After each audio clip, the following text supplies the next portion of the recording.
Hi everybody, it's Sally from Sally Stampers. Thank you for joining me today. Today I'm bringing you a large no glue post-it cube. So I don't know if you recall last month I did a mini one. So this was it 2x2? Yeah, 2x2 cube post-it note that I just created this little wrap for that doesn't have any glue. Gorgeous, gorgeous DSP. And in comparison, tiny. Tiny. So this is a huge block of post-its, and so I created a big one because some people find the little ones pointless. I actually use them quite a lot. I mean, I've got a couple here on my desk now, one with cardstock that I've realised I'm running low on, another one where I need to request days off in my day job. So yeah, I use them quite a lot. The big ones are handier if I'm leaving notes for the family when I go to work asking them to do jobs. Although I think they prefer the smaller ones, to be honest. So yeah, so this was the small one that I made last month, and then as I say, I've gone for doing the same thing but with a bigger one this time. So this is 3x2, so it's 3x3 this way and then 2 deep. So yeah, but I use this lovely paper again, which I really liked, and my favourite stamp of Biggest Wish. So let's go ahead and get this made. So pretty DSP. So it's exactly the same, it's just the measurements are slightly different. So 12x8 you need for this one, 30.5 by 19.7. Okay, so on the short side we're going to score at 3 and 5 inches, which is 7.5 and 12.2 centimetres. On the long side we're going to score at 1.5, 4.5, 7.5 and 10.5 inches, and in centimetres that will be 4, 11.5, 19 and 26.5. Okay, so let's have those off there. Back in, oh my crumbs, this paper's ridiculous for me to see. Right, I'm going to fold and burnish because I cannot see those score lines and I need to for the next part. So let's fold and burnish these. For saying that I only had the DSP from this suite, I've actually used it quite a bit. I didn't think I would. But yeah, I've used it quite a bit, and certainly for these sorts of projects I think they're brilliant. Okay, oh, my stomach's rumbling again. Right, so once we have done that, we need to score our diagonals. So you're going to have the centre squares that are here, okay, and then you have your 2 more squares here. So on the outer squares, if you like, not the edges, the outer squares, we are literally scoring from the corner cross section of score lines up to the outside on all of those 4. So you're always going from the centre up to the outside. Okay, centre to the outside. Then once we've done that, so we'll give those a little fold just again so you can see where they are. There we go, we're getting a bit better now. We have this pretty shape going on. Okay, so then on the bottom right and the top left we need to score, and I'm just looking at my measurements here. So from this score, the very last score line, from the score line we're going to score 1 inch.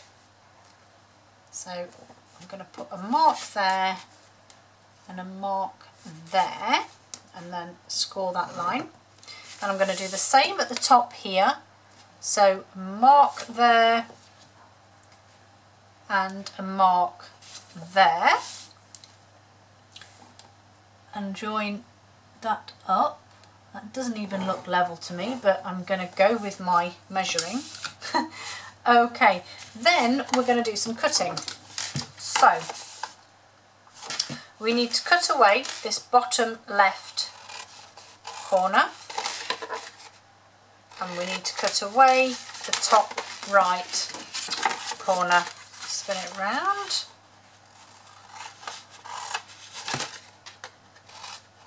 Okay, so we've got rid of those now. So bottom left and top right are gone. And then these little centre ones here, they need to become our little shoulders. So we're just going to cut some wedges off those. And spin it around and do the same this side.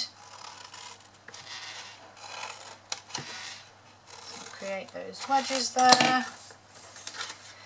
And then last but not least, we're going to fold these score lines that we made in on themselves. And then we should be at a position where we can put a block of paper in, bring the DSP up, and then you want to fold over this way, oops, fold over this way and then fold this one over. You want these pieces on the outside, shoulders in, and then again this one in. Didn't burnish those triangles, did I? Silly me. What's going on here? That's better. So that one there, then this one around. What's going on here? That's why, because it's not following my score line. Let me just score these ones, because that was not playing ball. Right, try again. So that one that way, there we go, that's better. Shoulders down, and then these two pieces here are what holds it all together. So I've got my little pegs here, and I've actually gone with 3. You don't need to use 3, and if you've got larger ones then obviously you can use the larger ones. But I quite like putting the 3 on. But these are super tiny. So those are my little pegs on, and then I just need my decoration on the front here. So I'm just going to grab some white here, get out of the way, and I need a 2 3/4 by 2 3/4 square. And then I put the points in my groove of my trimmer, and that gives me my perfect triangle. And then I just need some soft succulent and some crushed curry and my biggest wish stamp here. And I'm going with the friend sentiment there, and just a small one here just for those crosses. And then I'm gonna, do I do the same colourway or the different? I think I'm gonna do the same. So I'm just gonna stamp that friend in the centre, and then use the soft succulent to just go around the edge. Oh, not getting much ink on there then. Oops, that was too close. But as I say, I'm just literally going around the edge, adding those. And then just some dimensionals on the back, and this is just such a super easy project. And then these will just simply go onto the top corner here. And there you go, my large no glue post-it cube. Thank you for joining me. Hope to see you all again soon. Take care.